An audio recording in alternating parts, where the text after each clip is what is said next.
Ladies and gentlemen, players, parents and coaches, welcome to episode 8 of the Grassroots Football Podcast.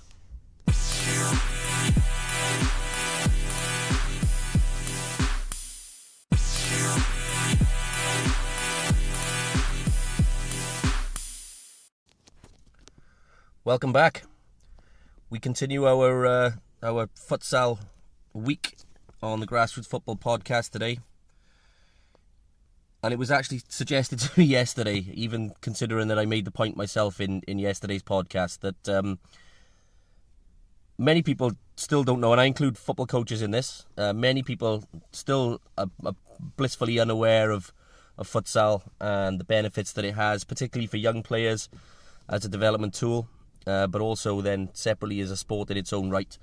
So it was suggested to me, and I was very quick to agree that it was probably worth giving some info on what futsal is for those of you who are listening, who maybe have heard the term but not really fully studied it, or or literally it might be a brand new thing to many people, and I know that that's the case. So I'm going to dumb things down, if you can forgive me, and I'm going to give a little bit of a potted history of futsal, where it's developed, and in particular the benefits that it has as a development tool, and a comparison against mini football. And I'll focus on mini football because it's the most direct comparison.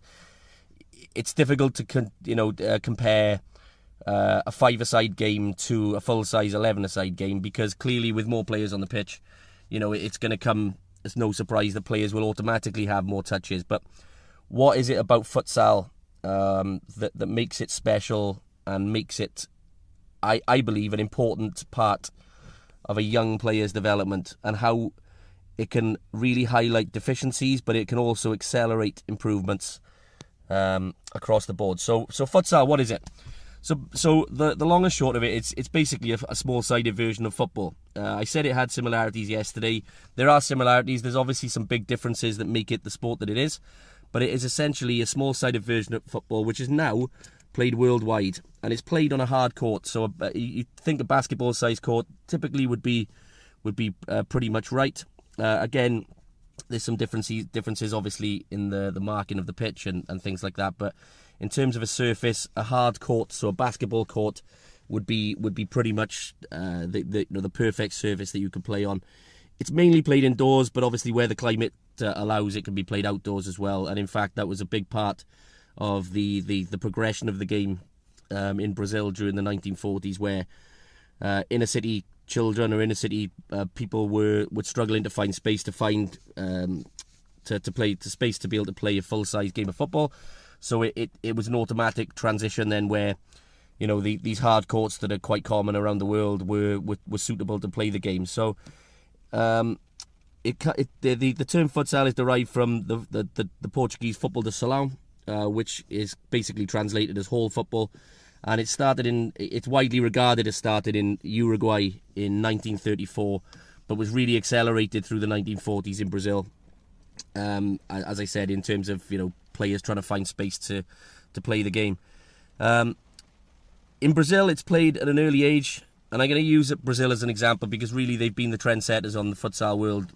If you look back through its history, clearly it's a lot more popular now, and other countries have emerged, but Brazil really is the sort of the place to go and to look in terms of the game's development. So it's played at an early age in Brazil, so it helps to develop the skills for both the indoor and the outside version of the game. And many of the world's leading football stars played futsal first and then have moved on to playing grass. So I'll mention a couple of names to you later on. But if we're looking at Brazil, you could name anywhere from Pele, Zico, Socrates, and then more recently the likes of Ronaldinho and Bebeto. All grew up playing the game in some form, whether it was their main development. But there's the famous adverts of Ronaldinho playing on the Nike Joga Bonito adverts and videos of him playing futsal as a young child. And it was clear, from seeing that the skills that he developed at a quite an early age. So the game itself is played between two teams of 5. And there are goalkeepers included. Obviously, the goals are a lot smaller. They're 3 meters by 2 meters. Obviously you couldn't play a game of futsal with a full size goal indoors. That would just be daft. But it's played on a hard court surface, as mentioned. and it's played to lines. So that's where it differs a little bit from the five-a-side football that we've typically seen over the years here. You actually play physically to the lines, and there's a lot of rules that are included in that, including kick-ins instead of throw-ins. You have time limits on the when the ball can be played back in. But it's very much a fast-moving game, and it's, as I said, it's absolutely perfect for the development of young children, just purely on that basis. It has been taken on in recent years, having just been a sort of, not a backwater sport in South America. That's wrong. It was a very popular sport, but it's been adopted by FIFA, and they've sort of generalised the rules and changed the ball slightly, and just given it its own rule book, and which has been accepted worldwide. So it's not, as I said, it's not the be all and end all. I want to be careful here, because I don't want to make it sound like it's the be all and end all, and it's the it's the sort of panacea, if you like, of child development or player development. It isn't, but it certainly, it can be a massive part of that. Where do we what are the benefits then of playing futsal? Let me get on to that. It encourages fast football, because the most important part of it is that the ball that is used, the ball is heavier, it's filled with foam, it's obviously got a very low bounce, and what that means is that it's far easier for a player to get under their spell, to get under control, and then from that then to be able to practice the techniques and the movements and things that are so important in football. There's nothing more frustrating, I think, watching young kids playing on, and I'm talking the young kids, playing on hard surfaces, in sort of summer tournaments, or frozen pitches in winter and things, and the ball's sort of bouncing up to knee height, up at chest height, and it's bouncing off their knees and spending more time out of play. And that is one of the benefits of futsal, is that the ball, obviously the surface is true, which helps, but it also ensures that the balls are not pinging off players here, there, and everywhere, and children with just a little bit of help and technique can get the ball under control pretty quickly, and then they can play from there. Because of the smaller confines of the pitch, and obviously the fact that it is played to lines, as I mentioned, the smaller, heavier ball, it supports the technical development of young players in many ways. Research has shown, and I couldn't find it before the show today, but I will find the actual statistical analysis of the difference between futsal and mini football. But they are more likely to receive the ball in futsal than you are in mini football. I think it's up to sort of 4 times more than they would when they're playing on a grass pitch. So, as I said earlier, it allows players more opportunity to practice the individual techniques such as passing, controlling the ball, fakes, feints, dribbles, and running with the ball. So as well as touching the ball more often, players will often receive the ball more often under pressure because of the small confines of the pitch. And this obviously then gives them the opportunity to develop confidence, particularly receiving the ball in pressurised environments. You haven't got the wide open spaces sometimes that we have on the bigger pitches outdoors.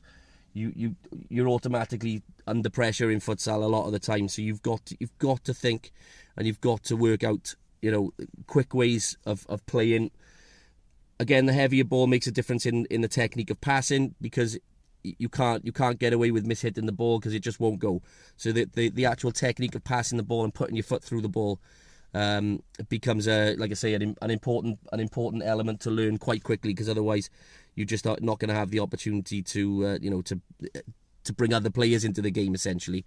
Again, like I said, as well as bringing it, players receiving it under pressure, it gives them a lot more opportunity of being involved in 1v1 situations. So again, this encourages the quick decisions, the dribbling, the skills or the tricks or the quick drop of the shoulder that we might need to have. So, in summary, it's encouraging the confidence on the ball, receiving under pressure, decision making in 1v1s, and retaining the ball. And obviously, these are all things that transfer then over into the full size game. Specifically looking at the UK, the fact that it's played indoors would be an important fact. And also, obviously, other sort of, what's the word I'm looking for?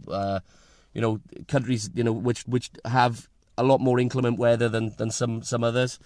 The opportunity to play a sport indoors obviously just increases ball contact time.